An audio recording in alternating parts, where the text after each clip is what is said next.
ठीक है, हमें भी पता है।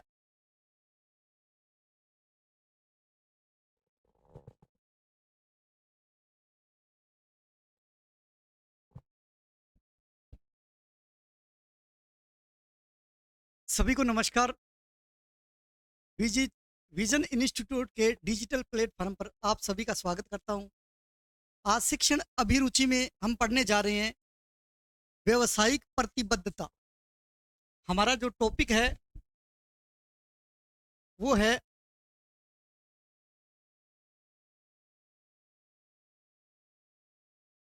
व्यवसायिक प्रतिबद्धता। लिख देता हूं मैं।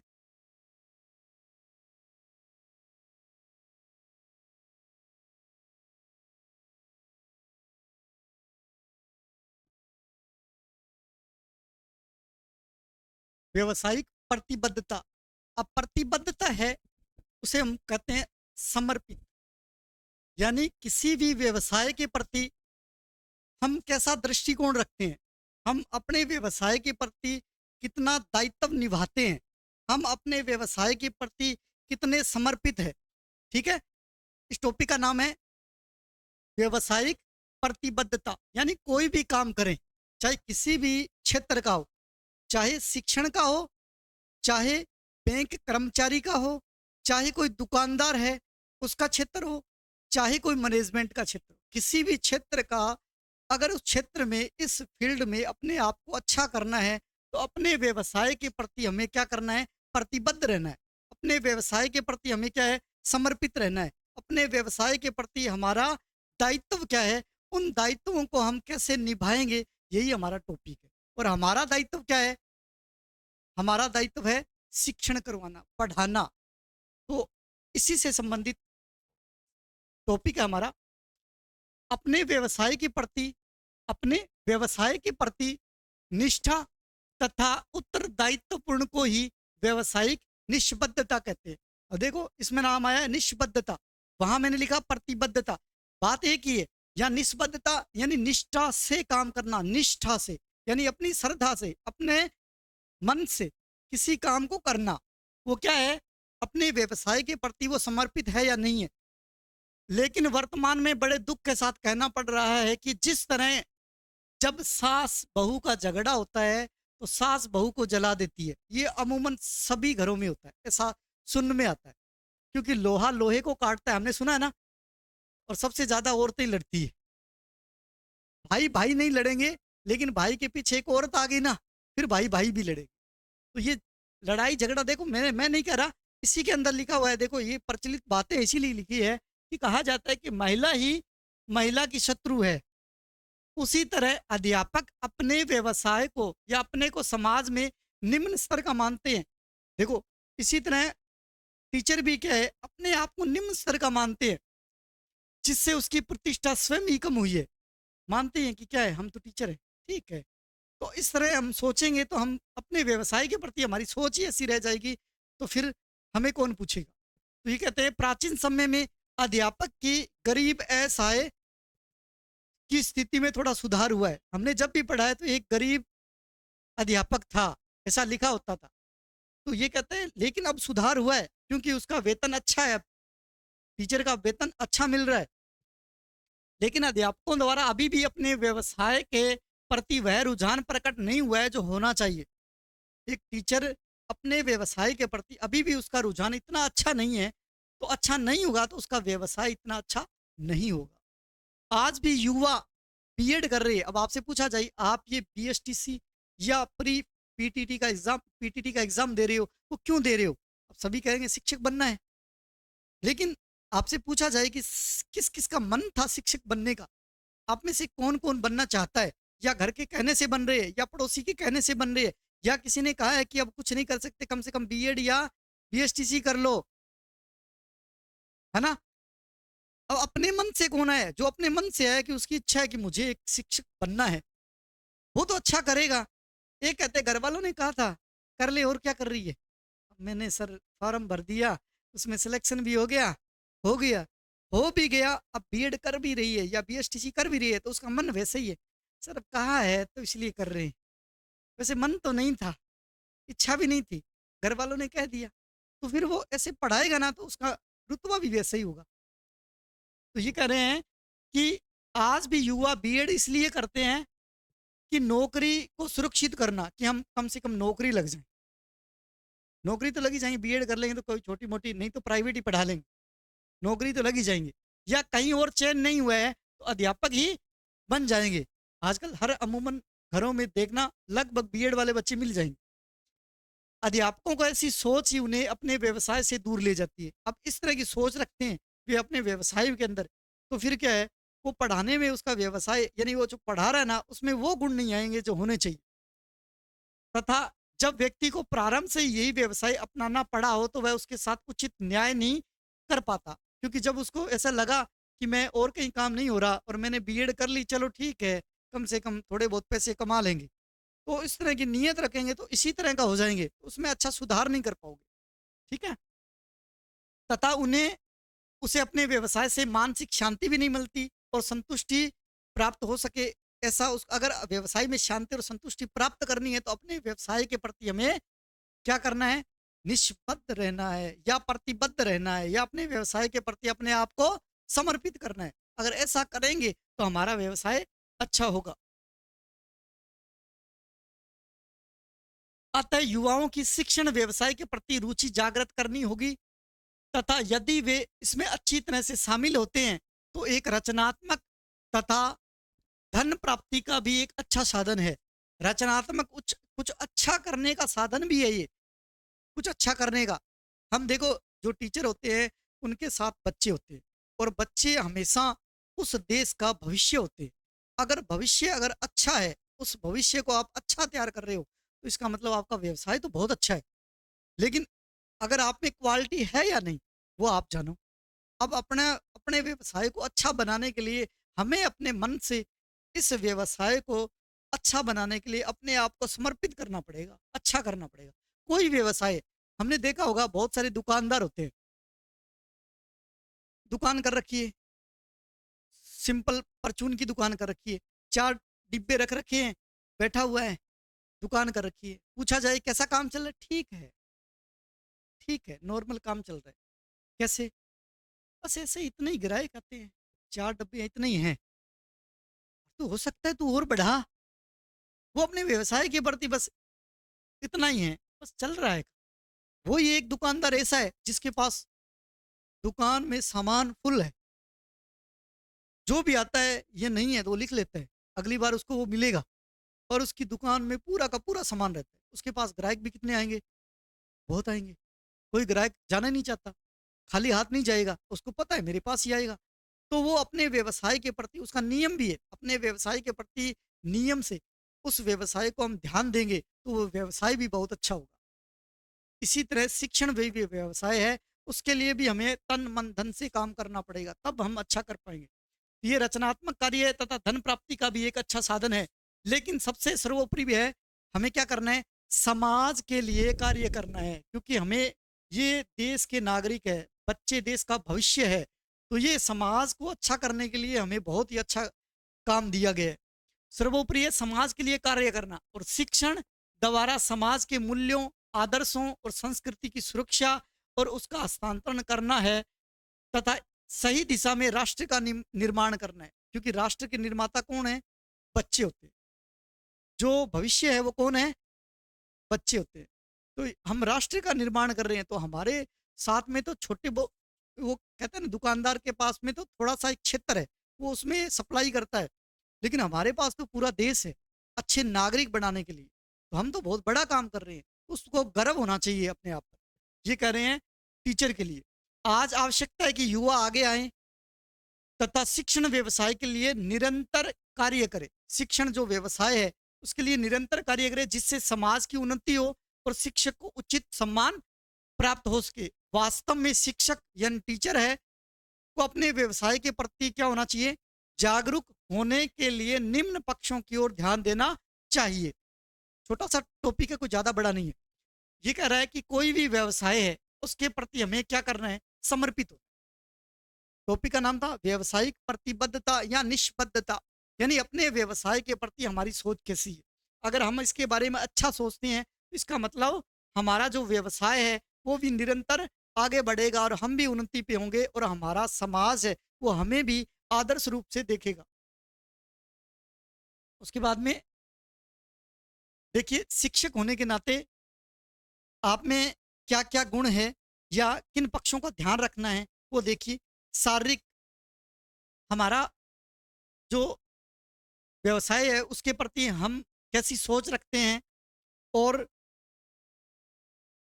वास्तव में शिक्षक को अपने व्यवसाय के प्रति जागरूक होने के लिए निम्न पक्षों की ओर ध्यान देना है। वो पक्ष है कौन कौन से, जैसे नंबर एक है शारीरिक पक्ष, इसको कट कर देना, ठीक है।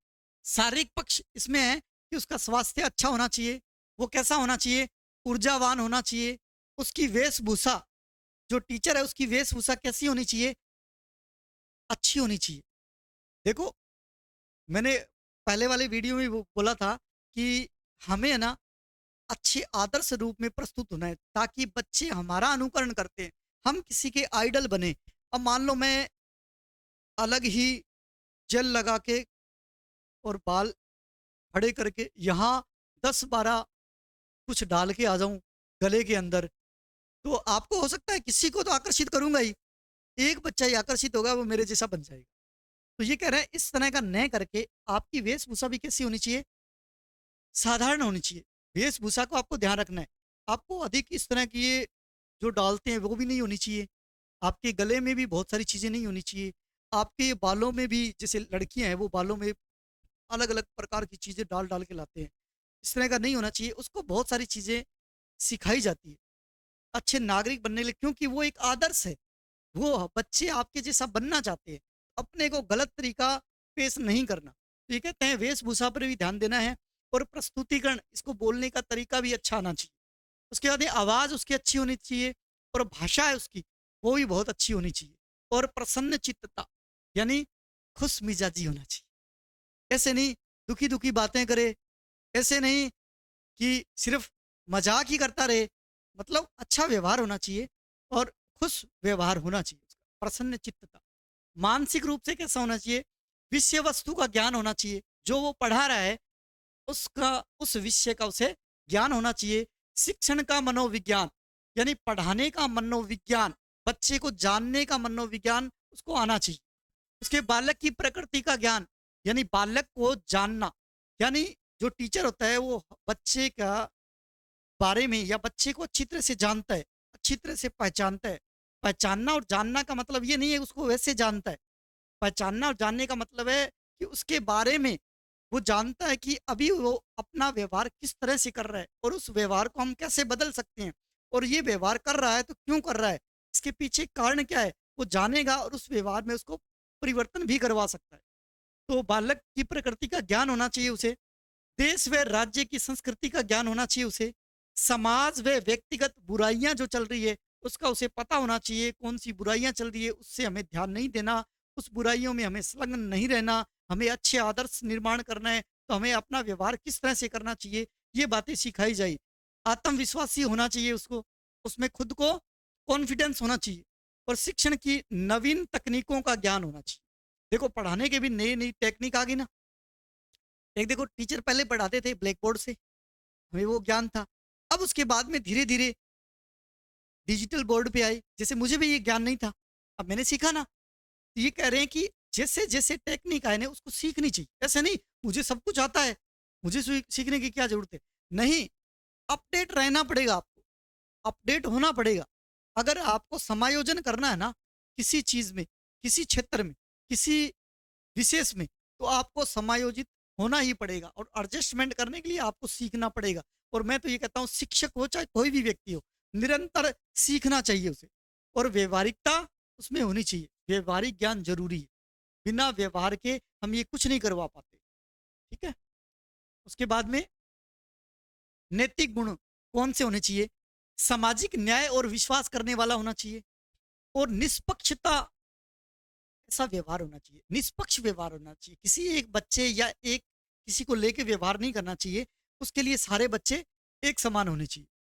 दयालु व संवेदनशील होना चाहिए, दयालु होना चाहिए और संवेदनशील भी होना चाहिए। संवेदनशील मतलब किसी की भावना को जानने वाला होना चाहिए। किसी की भावनाएं क्या कह रही है, कोई समझाना चाहता है लेकिन आप उसकी कदर ही नहीं करें, ऐसा नहीं होना चाहिए। वो क्या कहना चाहता है उस बात को समझो, संवेदनशील होना चाहिए, धैर्यवान और विनम्र होना चाहिए। और उसका चरित्र कैसा होना चाहिए, उच्च और आदर्श चरित्र वाला होना चाहिए।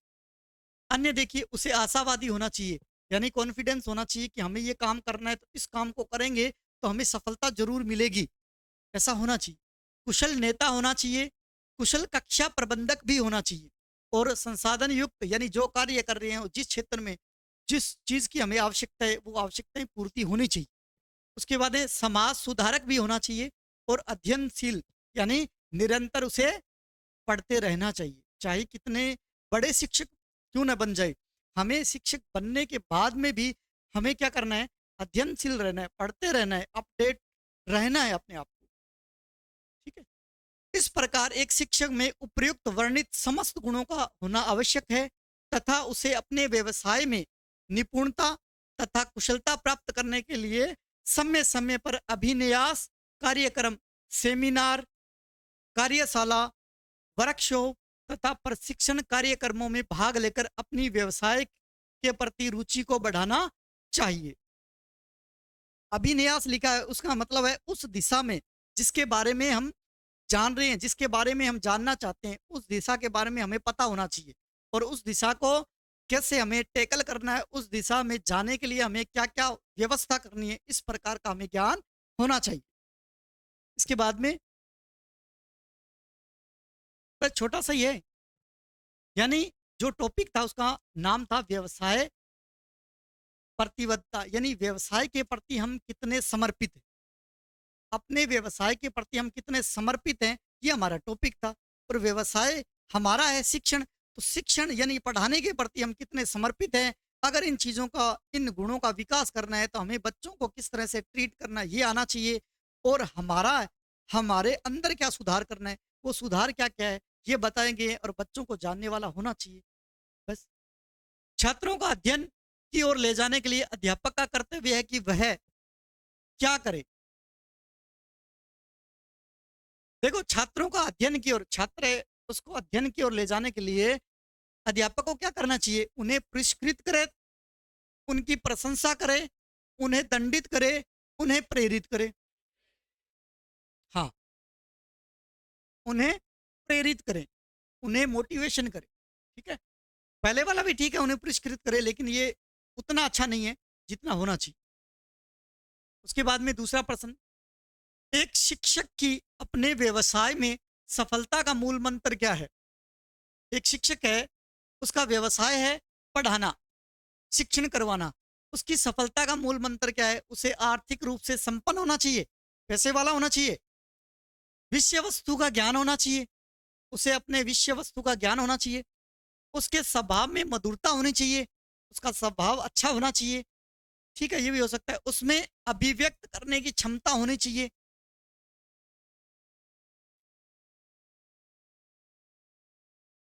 कौन सा होना चाहिए, 4 नंबर, उसमें अभिव्यक्त करने की क्षमता होनी चाहिए।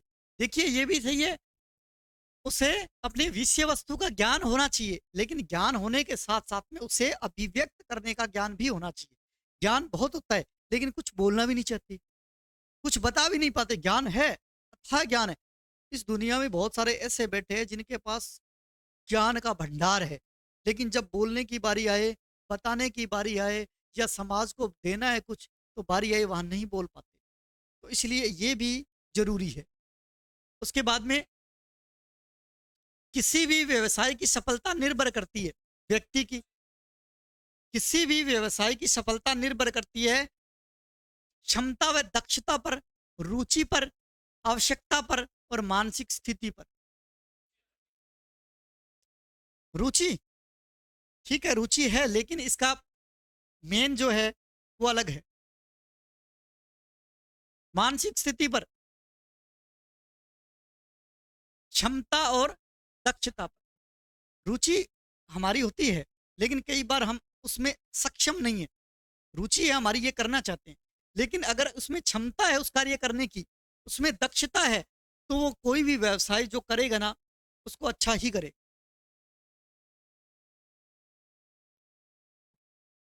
बालकों में किसी भी व्यवसाय के प्रति, बालकों में देखना, ये कह रहा है कि कोई भी बालक है, वो कोई भी व्यवसाय कर रहा है या कोई व्यवसाय करना चाहता है, तो व्यवसाय के प्रति पूर्व धारणा सबसे पहले उस व्यवसाय को करने के लिए कौन प्रेरित करता है, कौन विकास करता है।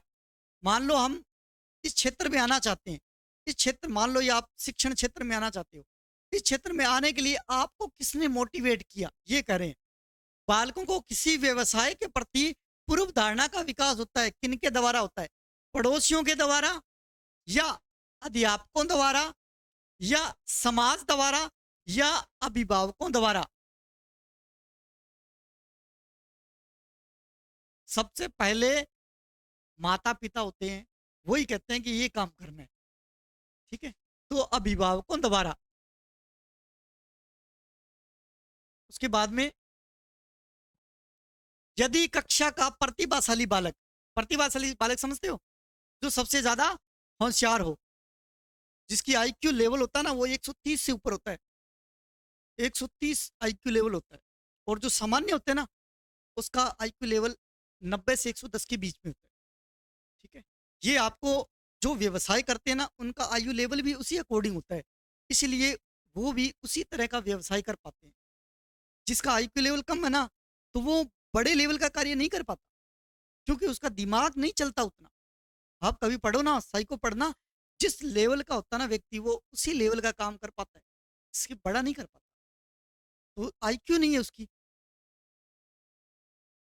मजदूर है, वो मजदूरी करता है, उसकी आईक्यू इतनी है, बेचारा करे क्या, आईक्यू लेवल भी जरूरी होता है।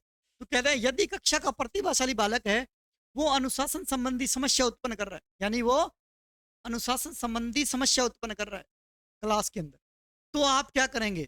आप शिक्षक होने के नाते आप क्या करें? उसे दंड स्वरूप अत्यंत जटिल कार्य देंगे, उसकी ओर ध्यान नहीं देंगे, उससे अध्ययन हेतु अध्ययन सामग्री देंगे जिससे उसकी प्रतिभा विकसित हो, या उसे कार्यों में बस व्यस्त रखेंगे।